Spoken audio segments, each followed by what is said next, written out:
Thank you for listening to Comics for Fun and Profit, episode number 521. This is Kyle and Drew with your sneak peek at next week. The comics we're going to talk about today would originally be releasing July the 24th, 2019, smack dab in the middle of San Diego Comic-Con. And unfortunately, Drew, I don't know a whole lot about that, but you can catch me up in some of the stuff of the world of comics. Yeah, there was some mostly trailer stuff today that I wasn't that interested in. They talked about the Walking Dead movie. The Rick Grimes movie is going to actually be in theaters. And they had a trailer for that. Let something slip about Michonne just being her last season. They're going to write her off the show. So, Walking Dead's just kind of crumbling before our eyes. There was some stuff about some one-shots, some new Walmart stuff. It was going to be like a Scooby-Doo Walmart 100-page giant, Aquaman, some other things. They're going to keep doing that. Nothing really major. Apocalypse, 100% John? I think it's just Scooby. Ah, okay. I think it's just Scooby. That would be cool. Yeah, so I think all the cool stuff's going to be announced the next couple of days. I wasn't really blown away by anything. So yeah, I've been out. I haven't really caught much of it. We did get some feedback while you were gone. I did a tribute episode to Derek Royal from the Comics Alternative. He passed away way too young, and talked a little bit about him, and then shared one of our crossover episodes that we did together. If you recall that, we did that on trade waiting back in 2014, maybe. Oh my! 5 years ago. 5-6 years ago, something like that. So that was in the feed before this, and we got some great feedback on that. A lot of condolences our way, and for the family and everything. It was really sad, but Aaron had some follow-up questions based on the episode. So you probably don't remember this episode at all. I've listened to it more recently than you have. There you go. So some of this stuff I might have to help you out with. But it's from Aaron Churchill. He says, "Hey, I'm sorry to hear about Derek's passing. How amazing you have the memories and episodes to remember him by. I listened to your crossover episode you posted and thought it'd be nice to answer some of the questions that came from listening to that episode in remembrance for your next podcast. You were talking about trade paperbacks and their place in the industry. Have your views changed at all? Where do you see trades now?" I think it's about the same. I think, I'm trying to think specifically, trades we get it. We get why people wait for trades because there's 6-part stories and, why would you want to put yourself through that and delays, and you get away from all that by just waiting for the trade. So we get it completely, and I still feel that way. Mm-hmm. And they continue to overtake floppy and digital as the main method of comic sales for the industry. The largest chunk goes to trades, and Amazon helps that, and Barnes and Noble and Scholastic and things like that all help that. So I don't think that's really changed. Yeah, I mean, especially with all the things that have delays. Like you pick up, the 2 trades that will be, what's the Watchmen thing going on now? It's nearing the end. Oh yeah. Doomsday Clock. Doomsday. You pick up Doomsday Clock, the 2 trades that'll be in, and you won't know that took way longer than needed to, and nary 2 years, and completely out of sync, and we moved on before it ended. You'll just have 2 great trades, and that'll be the end of it.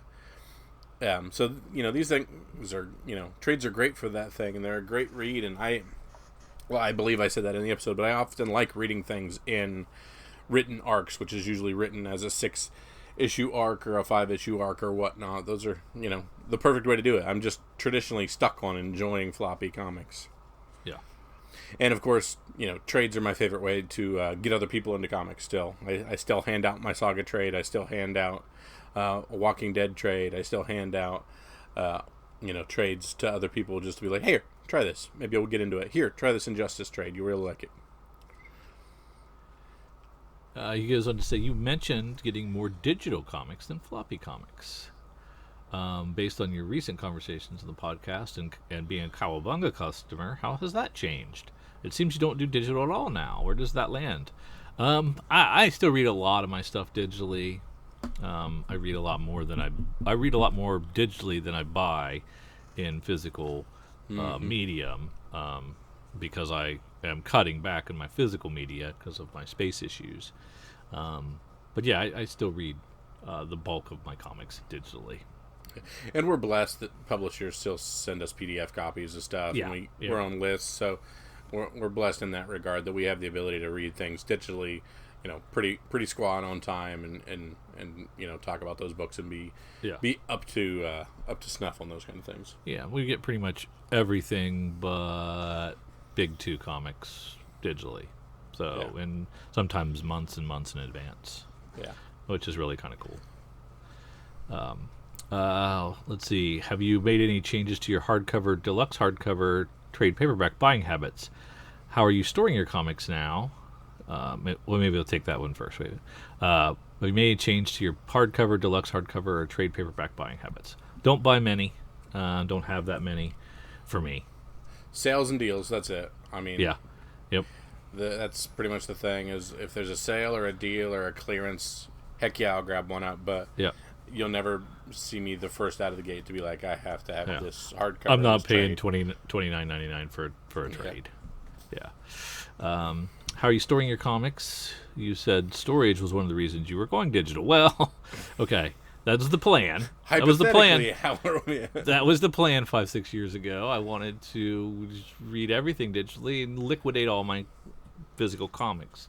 I am looking at about 8,000 comics on the wall here, and I have done a lousy job of that. I just keep accumulating, and my accumulation outpaces my sales. So that's my problem.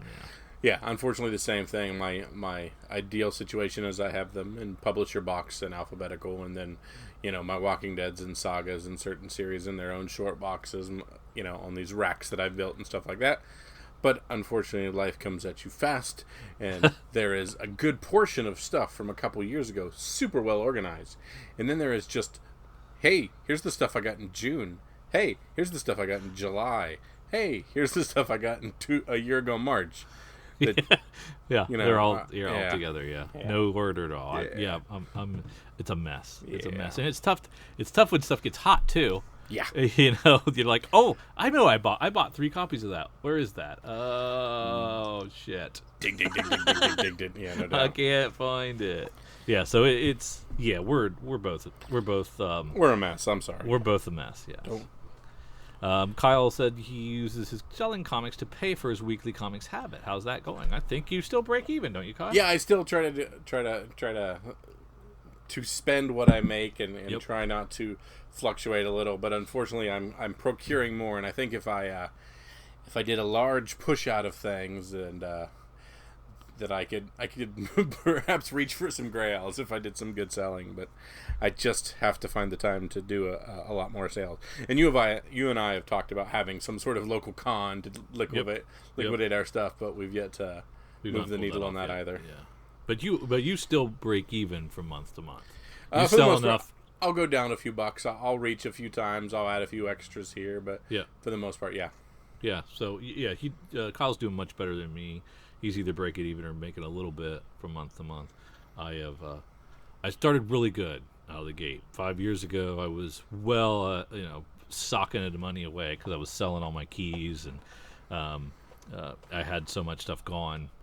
I was well in the black, and now I've been chipping away at that. And I'm in the red all the time now, but I don't think I've used all of it up yet. I still have some left. Yeah.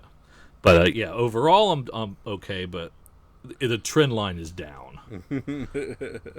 Yeah. Let's see. There were other things that stood out. Blah blah blah blah. Side note: Kyle mentioned he had his signed Saga in that crossover episode.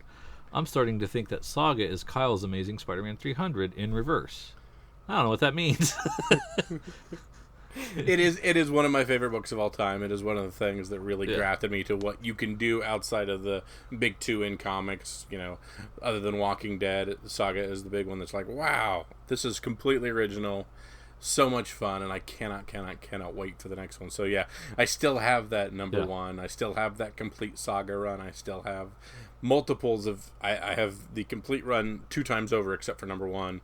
I have one cover A of number one, and then one image firsts of number one, and then the rest dupes all the way through, plus a lot of other little special stuff, and then the one that was supposed to be thrown away, and yada yada yada, that kind of stuff. So yeah, it's definitely the one I hold on to, and I've yet to sell anything with deep meaning to me. I've held on to. I've not shot anything that has any hold on me yet, which I need to do, but I haven't done it. Yeah, I mean, Saga is. Back in the day, it was Saga, it was Walking Dead, and it was Southern Bastards, and I love those 3 comics so much. And Southern Bastards disappeared. There was a big Peter Panzerfaust phase when we first started, and East from West was big right at the beginning. There was a bunch of neat little stuff right when we were big into those. So my beloved Southern Bastards disappeared. Walking Dead now gone away, and the only thing left of my big 3 favorite comics is Saga. So I got to hold on to it dearly, because they promised they're coming back. They promised me. Oh, that story's not done. Yes, so it'll be back. He said, personally, I'm at about $40 in floppy comics a month, eBaying stuff thanks to your influence, and using my 2 local libraries to read whatever I want, whenever I want. It's all about the room, and I am out of it. Yep. I hope this gives you something to talk about, and I was inspired by the crossover podcast that you did with your friend. That was nice. Thank you very much. We appreciate that. Those are good questions and good comments, and we thank you so much for doing that. And we encourage everyone to reach out to us with questions and hold our feet to the fire on things that we've said, and see if we've changed our mind and we flip flop, because I do that. I do that a lot. Yeah. You can find all the ways to reach us on our website, comicsfunprofit.com, or you can find us on Facebook, Comics for Fun and Profit, on Twitter @comicsfunprofit, and I believe we're the same thing on Instagram, and our email is comicsforfunandprofit@gmail.com. That's the best way to go. Our marketing guy did not do this correct. Back in the day, back in 2012, 2013, when I was doing this by myself, you weren't helping. I was no help whatsoever. So I was doing the best I could, trying to figure out the best way to launch this stupid thing that we were only going to do for a couple of weeks. Yeah. So we got bored with it. Yeah. And then we're still here doing this. So I didn't know. I didn't plan well. It's not bad. No, it's close. It's close. Slightly confusing, but we'll be there. It's kind of confusing. Yeah. We're not I don't think we're the only branding people in the world that have those issues. At least we don't have an underscore in anything. We didn't have to do that. So that's good. Let's do some FOC, man. All right, FOC, of course, the final order cutoff. This is our last opportunity to pick up books that will be coming out in a few weeks that we're obviously past our previews, but still not too late to make sure we get a hold of some things. Of course, we get our list of FOC available items from Cowabunga Comics. Eric is kind enough to procure us a list, shoot that out to us at the end of the day on Friday, and say, get back to me by midday Monday with anything you'd like to add. And that's all he has to say to Drew and myself, and we add extra stuff to our list almost on the regular, because there's all kinds of cool stuff that comes out in FOC, be FOC only items, things that we're finally seeing cover art on, books that are getting hot late and we want to jump on before we miss, or any of the other things like that. If your local comic book shop does not do an FOC, feel free to reach out to Cowabunga Comics to either get yourself on the list to at least look at what's FOCable, or if you'd like to order them, they can hook you up with that as well.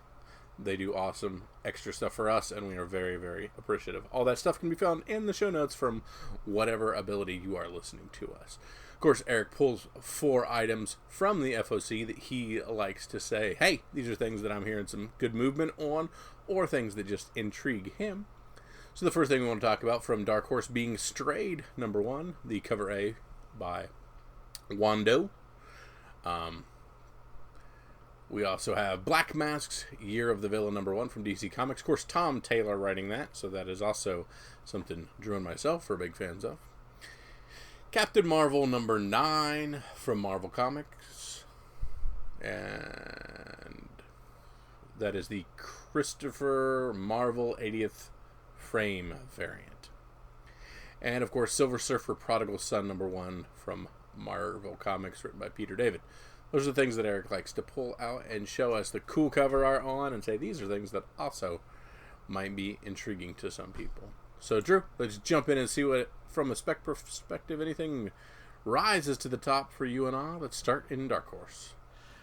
Well, we got the No One Left to Fight second printing of its first issue, and it is a new cover. With the so that's always helpful, and No One Left to Fight kind of took off a little bit. I don't know how hot it is currently. I haven't checked on it recently, but that's one to consider when you get a second printing of a hot number 1. It's going to be a low print run, and it's got a new cover. Could be highly sought after, and it's always nice to package that with a number 2, or if you have the number 1, put the first and second printing together. It's always nice to sell that way. Yeah, because those completionists, yes, they like to complete. Yes. Let's see, what else? Of course, we talked about Strayed, number 1, another number 1 from Dark Horse. Oh, the Black Hammer Justice League number 2. I was pleasantly surprised by that crossover. I did not think they'd be able to do a very good job with that, crossing those two properties over. But I thought for the first issue was pretty good. So I'm wondering how well that sold. It had both the DC and the Dark Horse logo on it. So it looks like Dark Horse got to distribute, but I think they had to split their profits with DC. So I'm imagining it's going to have a higher print run because of that, having the DC logo on there. But yeah, it could be kind of a sleeper. There you go. Anything else in Dark Horse, sir? No, that's where the Strayed are. There's a couple of those covers. Yeah, I like the cover A best. Yeah, the Wando looks pretty good. It's really nice. All right, let's head in now and see what DC has for us. A new edition of the Hush trade. One of my favorite storylines, of course, Batman 608 through 619. Plus a 6-page story from Wizard number 0 and 2-page original story that originally appeared at DCComics.com in this new edition with a new cover by Jim Lee. So, if you're not familiar with it, jump in and grab this because it is a super good trade and a great story. And some of those early 608s and whichever one, the Batman versus Superman 616, are not easy to get at a super low price. So, but definitely one of the better stories, and you'll want to have a copy of that. Of course, Year of the Villain number 1, Tom Taylor. Give me Tom Taylor. Give me Black Mask. There we go. I'm in. You're in? Yeah. I mean, I guess I'll read that. I'm not going to read all these crossovers, though. No. Catwoman number 14, cardstock variant, Year of the Villain, Dark Gifts. That is an Art Germ cover on Catwoman 14, and a cardstock Catwoman cover with Art Germ. So there is no reason not to get that, because it will likely be in great condition, and it is a gorgeous, gorgeous, gorgeous cover.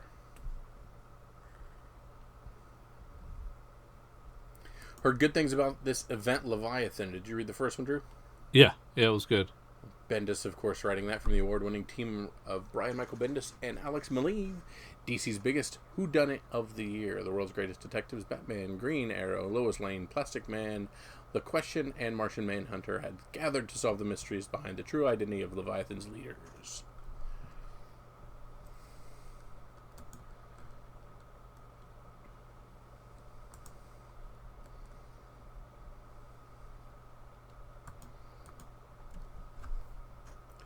Anything in here reaching out to you, Drew?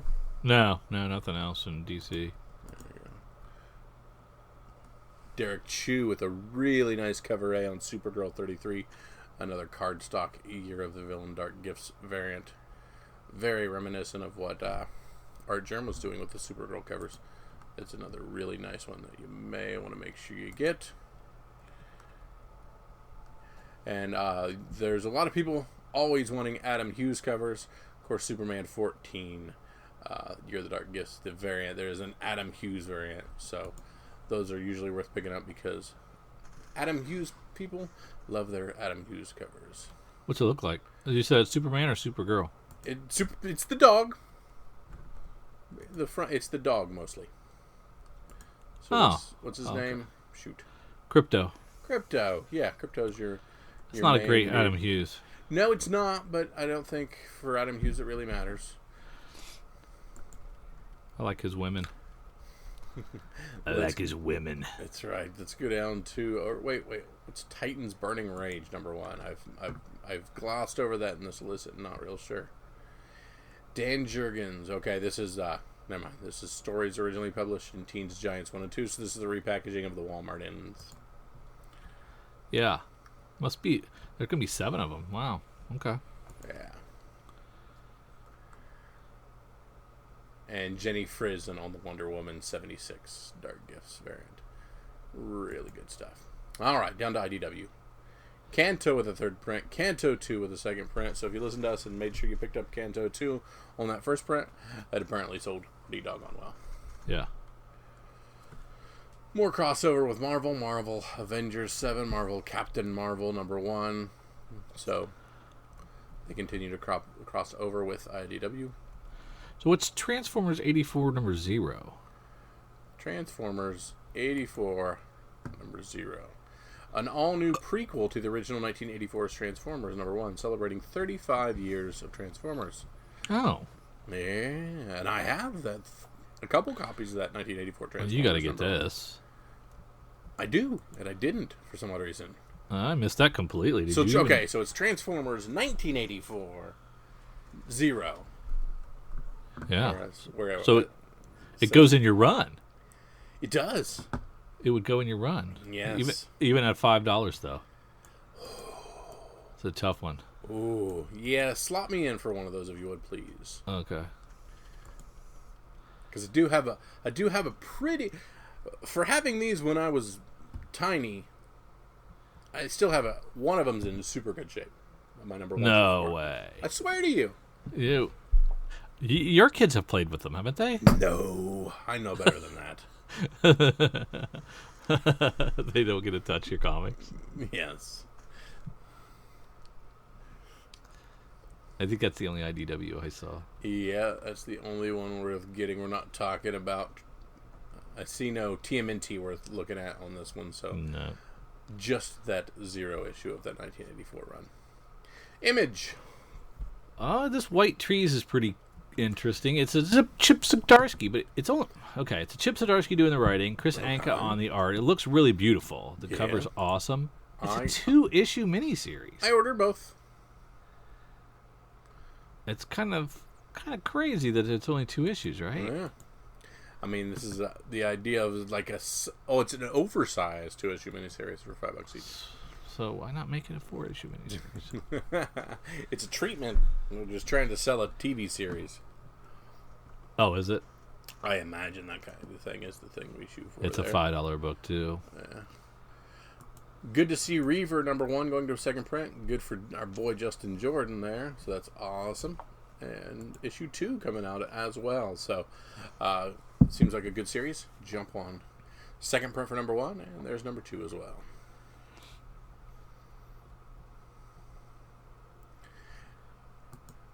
That's kind of all I had in Image. Yeah, all I got as well. Let's head on down to Marvel, where of course Absolute Carnage Scream #1. And Separation Anxiety #1. Absolute Carnage. Mm-hmm. Interesting. Yeah. They went to a 2nd printing for Amazing Spider-Man 25, which I found to be a self-indulgent piece of crap, mostly. So, still, they're going to go to a second printing, and still at $8. Whatever. Nick Spencer. Well, I think the back issue, all the backup stories weren't his. Oh, okay.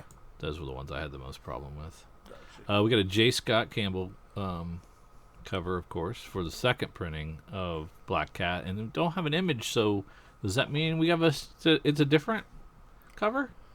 I would not guess it's a different cover, but maybe. Why wouldn't we just show the image then from the last cover? It would be easy to do, right? Yeah, I would think, but they're toying with us. Maybe that's why, because if they show the same cover, no one will buy it. Yeah. They're on to us. I think so. Arg. I think Marvel listens to the show. Of course. What about Gwenpool Strikes Back? We excited about this? I do like Gwenpool. If you don't take her too seriously, it's a fun book. Of course, Gwenpool, a character who reads comics and therefore knows comic characters. Pools I like out Spider-Gwen better. I like Silk better. That's true. What happened to Silk? They shelved her because Spider-Gwen has a cool costume. Keep seeing all these games and they're like, ooh, Spider-Gwen. Guess what? Not as good of a character as Silk. You're stupid, but she's got a better looking costume, so for some odd reason we put the better character on the back Maybe burner. Silk will be in the next animated Spider-Verse movie. They've already put Gwen in, pretty high in that movie, so I'm sure they'll overshadow her. Oh, have they already announced the sequel? I don't know anything about exactly what they're doing in the sequel, but Gwen's in the main title, so Yeah. I assume they'll just continue to graft onto her. In the Marvel Ultimate Alliance that came out today, actually, you've got Spider-Man, you've got Miles, and of course you got Spider-Gwen. That's how they get you. Yeah. Got an Immortal Hulk director's cut #1 of 6. The 6-issue miniseries of director's cuts. Yes, that's crazy. That's what I was thinking. I mean, it's. I guess if it's Alex Ross art that you're seeing, that's kind of cool. I mean, you're seeing a lot of Joe Bennett stuff. Joe Bennett's Savage pencils and more incredible books. Which are also cool. Yeah. But maybe that's why there's 6, because there's so many great artists on this. They want to do director's cuts on all of them. Sure, that's quite possible. $6 Because you could do an Alex Ross. Yeah. Just on the covers. $6. Nope. $6 though. Yeah. And there's 6 of them, so you've got $36 in Immortal Hulk director's cuts. And we've seen in the past the director's cuts hold no value. That Invincible Woman did sell well. Went to a second printing on that. That's a surprise. Yeah. Another Adam Hughes cover. It looks different. Right? 0 for 2 as far as Adam Hughes covers in my mind. That's not a great one. But it is different than the first issue. There you go. Yep. Man, Marvel's got a lot offered this week. Holy crap. They had a lot of stuff. The 3rd issue of Silver Surfer Black, that thing is still hot. Then there's a Silver Surfer Prodigal Son #1. That's a Peter David Silver Surfer. Great cover by Miko Swayan. It's really nice. Punisher Kill Crew #1 by Jerry Duggan. During War of the Realms, Frank Castle made a promise of vengeance, and Frank Castle keeps his promises. Oh, you remember War of the Realms? Me neither. Yeah, moved on.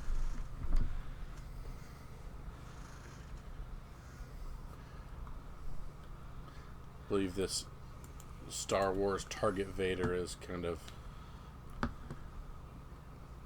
not great. if I remember correctly. Anyway.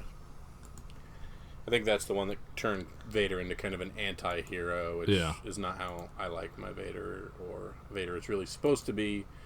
And I talked with a friend at work, and he's very, very disappointed in that book. Wolverine versus Blade sold very well on that first print. Went to a second print. Yeah, you kind of called that, didn't you? Yeah, so that seemed interesting. Now, the X Factor 87 Facsimile Edition, I don't understand what this one is. I don't think, maybe I wasn't reading comics when it was on X Factor 87. This was what year? From 1986. No, I was. No, that's X Factors from 1986. I was going to say that number 87 couldn't be. I don't know when it was originally out. And I don't know why they reprinted it. Can't tell. Maybe that's Silver. Somebody knows. Somebody knows it's a big deal, and I don't. I apologize for not knowing why that's cool. Kyle, you don't know, do you? I do not know. No. Maybe that's the first Peter David taking over for X Factor. Yeah. Maybe.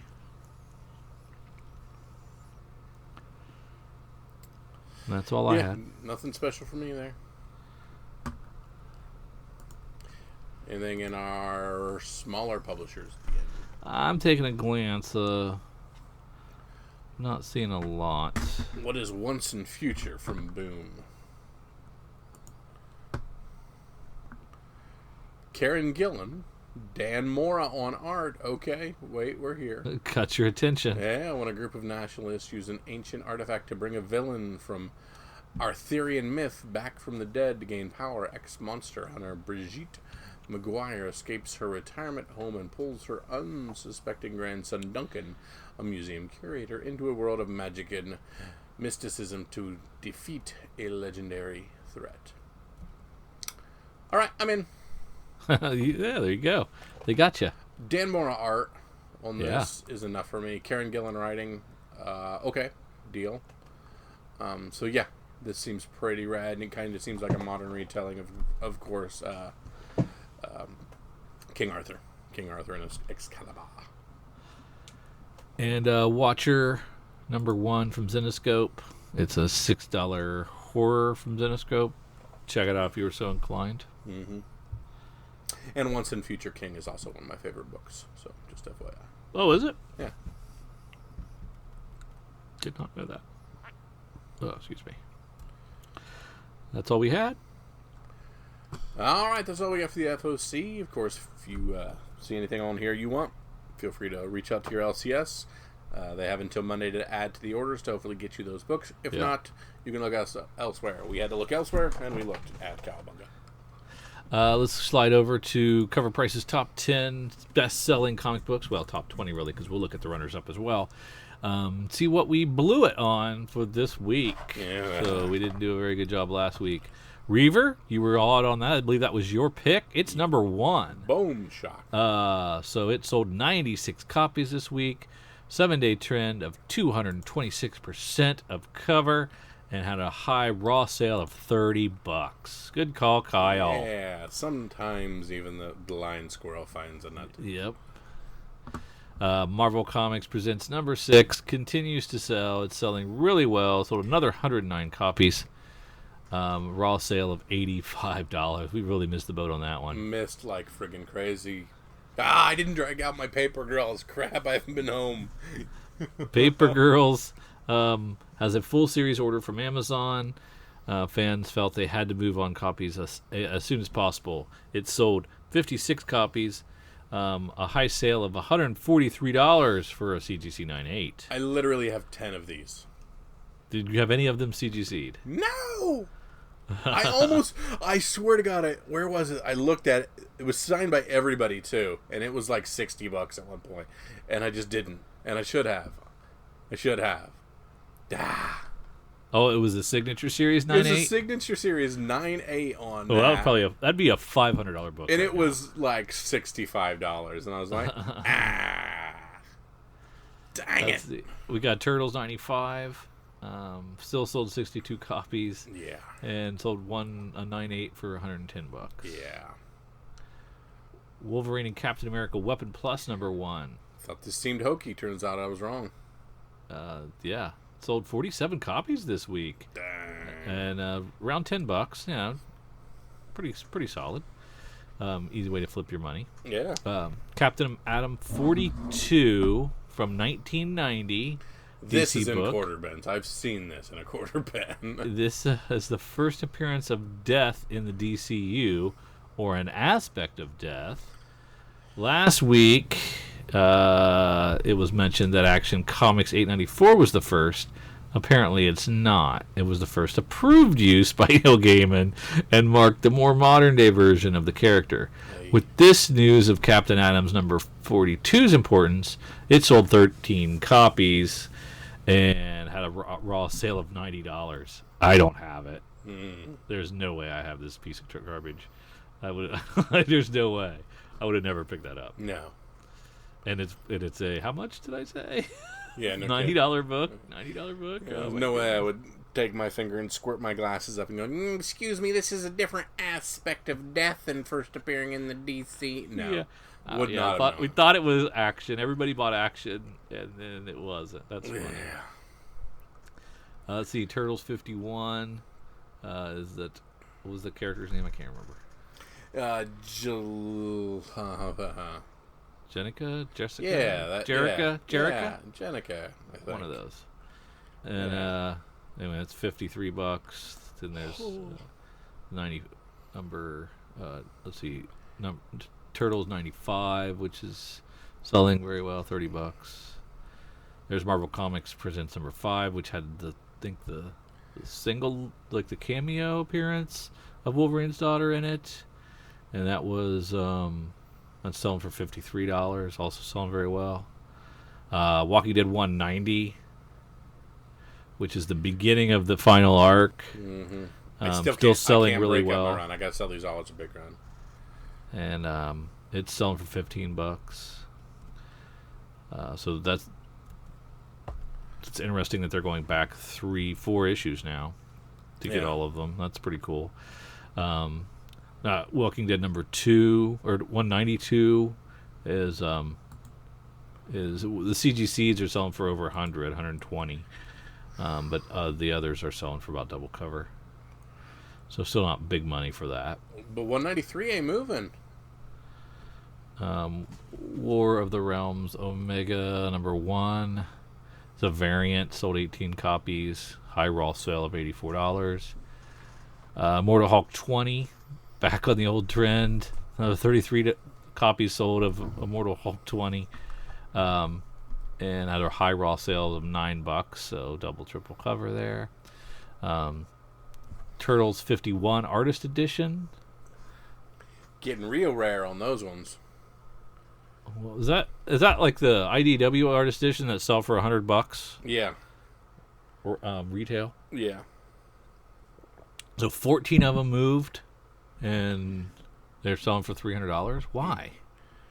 Because that's the artist edition of the first Jenica as an actual character before she becomes a turtle.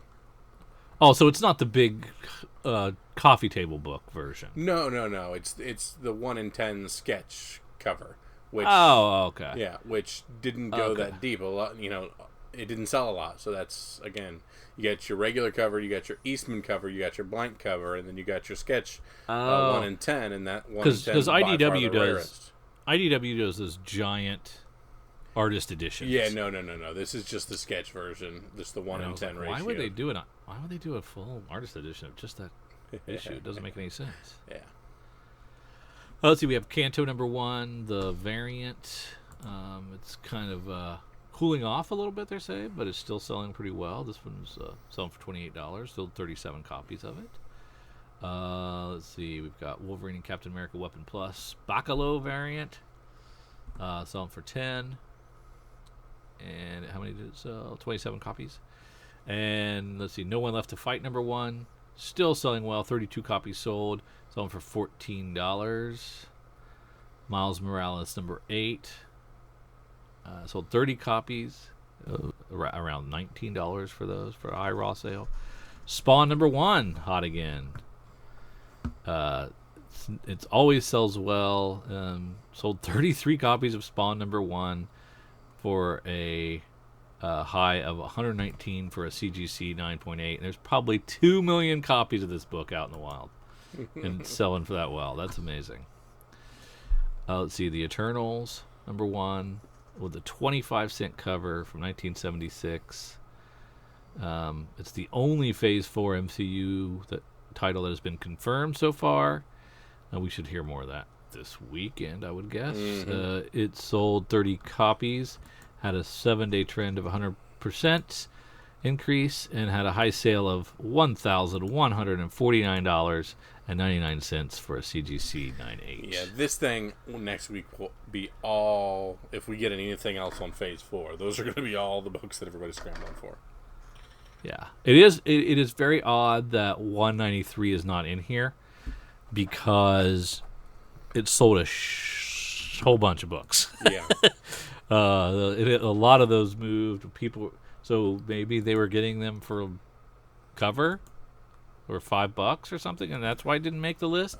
I don't understand. But I bet you it sold more than 27, 30 copies this week for sure. I would think, man. But Cover Price has their algorithm. Yep, they have their own reasons, I guess. Interesting. But yeah, I'm seeing copies of 193 selling for quite a bit. And something that's missing is the whole Captain Marvel number, was it 8?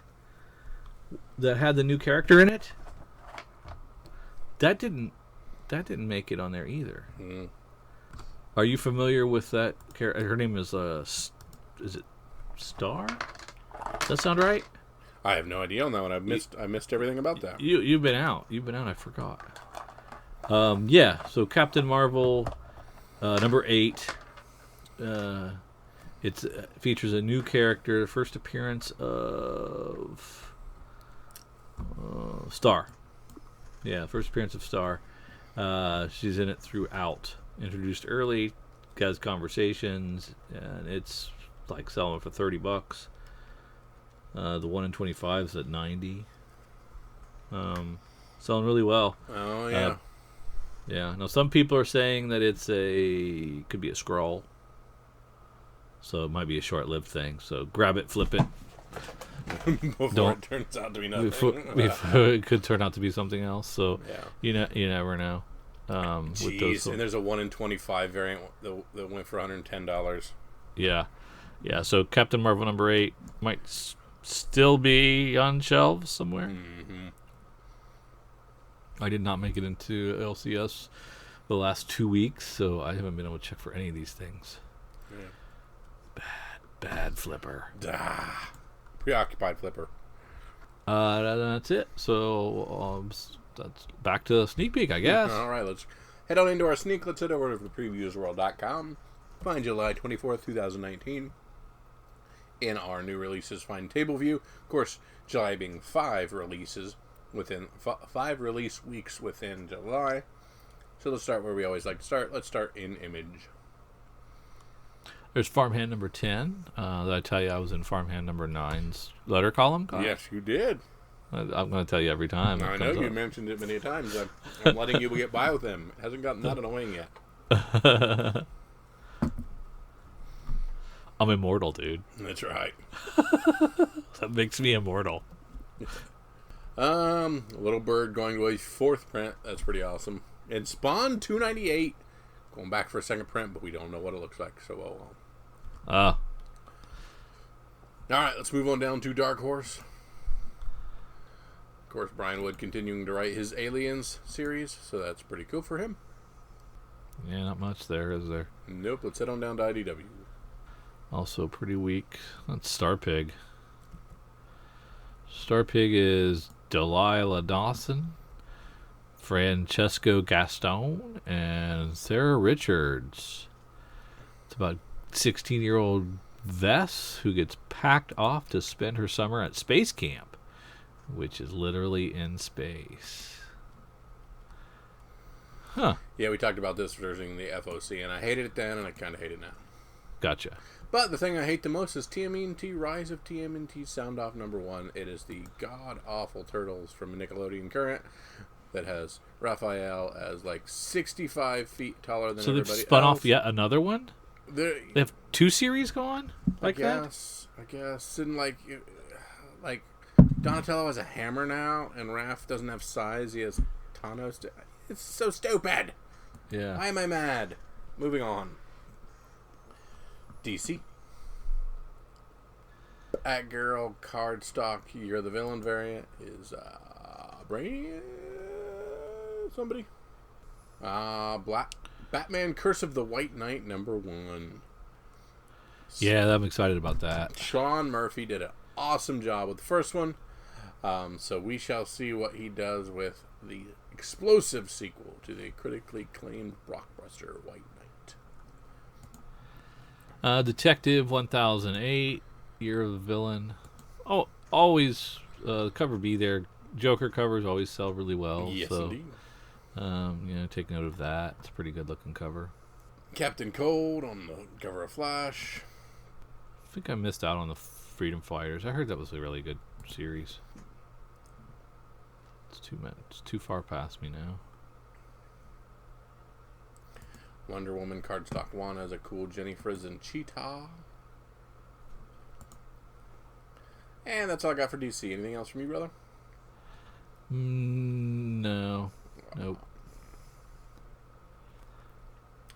Amazing Spider-Man 26. We talked about this being the Superior Foes issue. So, yeah, very nice. Drew will be waiting very, very patiently for that. Fearless #1. Of course, that is the Spider-Gwen, Ghost, Captain Marvel, blah, blah, blah.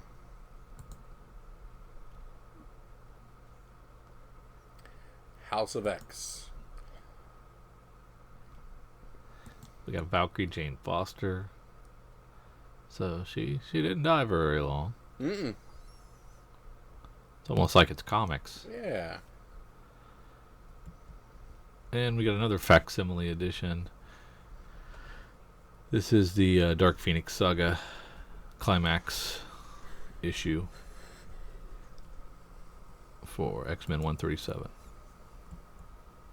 I believe I ordered that one. Not X-Person. Swordmaster #1, of course, coming out of War of the Realms. This is another very Japanese video game character looking character.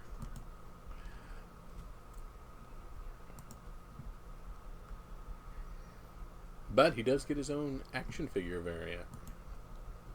What's the cover be?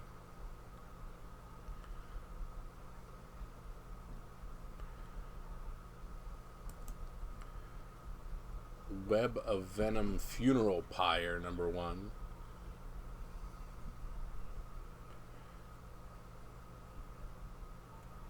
I don't know much about Mania, so I don't know.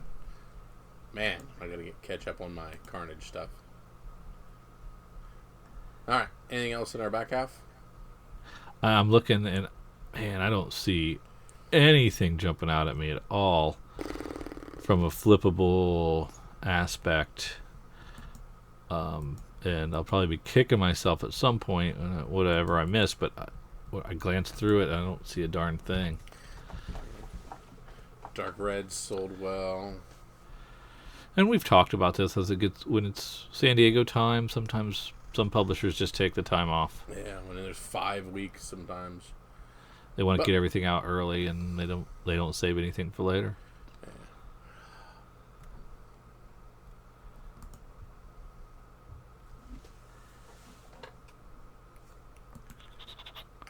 All right, Drew. Anything you want to take a flyer on as the thing to go? Oh yeah. I'm gonna grab that Batman Curse of the White Knight #1, and I'm gonna bag it and board it, and I'm gonna get the cover A because that's what Kyle says to do. That's what you're supposed to do. That's right. Absolutely. And I love that. I have that first run. Really excited about that. And so I'm probably going to get this whole run as well. Very nice. And just in case there's somebody crazy in Swordmaster #1, maybe one of the tertiary characters will be a first appearance that might blow up into something. I'm a big fan of Greg Pak, and he's writing some of this, so we'll take a flyer on Swordmaster #1. Excellent.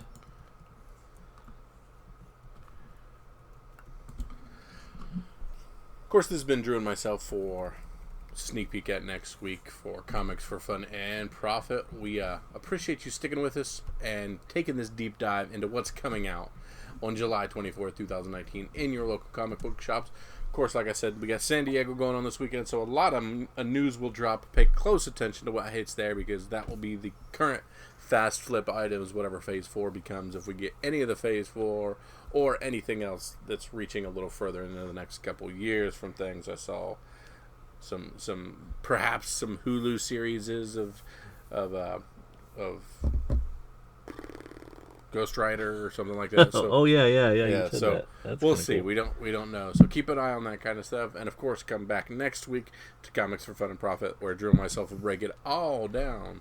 So for Drew and for myself, see ya. Unless we're on vacation. Unless.